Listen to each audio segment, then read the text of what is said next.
ব্যথায় আমি ভালো নাই। প্রেমের মাঝে এত ব্যথায় আগে বুঝি নাই। কেউ বোঝে না মনের ব্যথায় আমি ভালো নাই। প্রেমের মাঝে এত ব্যথায় আগে বুঝি নাই। আমি জানতাম যদি অন্যের সাথে বাঁধবি সুখের ঘর, আমি করতাম না রে আপন করে কইরা রাখতাম পর।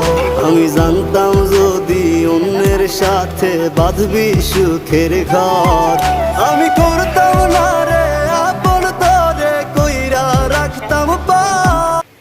হালকা একটু কচুর লতিতে অতিরিক্ত পানি দেওয়া যাবে না, হালকা একটু পানি দিয়ে দিলাম।